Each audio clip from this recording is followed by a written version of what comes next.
अपने देश के प्रति, अपने देश के संविधान ने जो संस्थाएं तैयार की है उनके प्रति इस प्रकार से झूठ बोलने का प्रयास करते हैं, झूठ फैलाने का प्रयास करते हैं, भारतीय लोकतंत्र को बदनाम करने का प्रयास करते हैं, लोकतंत्र पर सवालिया निशान उठाने का प्रयास करते हैं। ये बहुत ही निंदनीय इस प्रकार से उनका काम चल रहा है।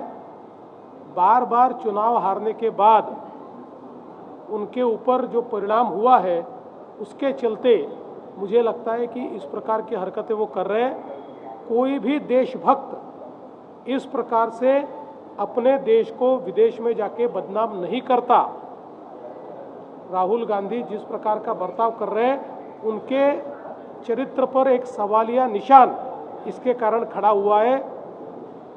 ऐसी चीज़ें करने की जगह वो जनता में जाए, जनता का विश्वास वापस हासिल करे तो वो चुनाव जीत सकेंगे। दुनिया भर में कितनी भी बदनामी करके वो चुनाव नहीं जीत सकते, इससे उनका ही कद छोटा होता जाएगा। राहुल गांधींनी परदेशात जाऊन भारताची बदनामी केली, भारतीय लोकशाहीची बदनामी केली, भारताच्या संविधानाने तयार केलेल्या लोकशाहीच्या संस्थांची बदनामी केली आणि सातत्याने अशा प्रकारे ते ही बदनामी करतायत। हे अतिशय निंदनीय अशा प्रकारचं कार्य आहे। वारंवार निवडणुकांमध्ये हारल्यानंतर त्यांच्या मनावर परिणाम झालेला दिसतो आहे, पण ते एका विरोधी पक्षाचे नेते असताना अशा प्रकारे जर आपल्याच देशाची बदनामी ते विदेशात जाऊन करत असतील तर कुठेतरी त्यांच्याबद्दल संशय निर्माण होतो की ते नेमकं कोणाचा अजेंडा चालवत आहेत। आणि विशेषतः माझा त्यांना सल्ला आहे, त्यांनी जनतेत जाऊन काम केलं पाहिजे। जगभरात फिरून भारताची बदनामी करून त्यांची मतं वाढणार नाहीत।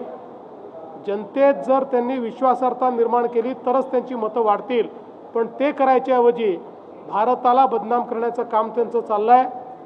महाराष्ट्रात ते हारले, हरियाणात ते हारले, दिल्लीमध्ये ते हारले। आता मतदान प्रक्रियेवर, मतदान यादीवर त्या ठिकाणी प्रश्नचिन्ह ते निर्माण करतायत। अतिशय बाळबोध अशा प्रकारचा हा प्रकार आहे। त्यामुळे त्यांनी जनतेत जावं आणि भारताची बदनामी करणं राहुल गांधींनी बंद करावं असं आमचं त्यांना आव्हान आहे। तर एकंदरीतच आपण पाहतोय मुख्यमंत्री देवेंद्र फडणवीस यांनी राहुल गांधींवरती निशाणा साधलाय। राहुल गांधी नेमकं कुणाचा अजेंडा चालवतायत असा प्रश्न त्यांनी उपस्थित केलाय। शिवाय एक सल्ला सुद्धा त्यांनी राहुल गांधींना दिलाय की परदेशामध्ये जाऊन देशाची बदनामी करण्यापेक्षा त्यांनी जनतेत जाऊन काम करावं, तेव्हाच जनतेचा कल त्यांच्याकडे वळेल असा सल्ला देवेंद्र फडणवीसांनी दिलाय।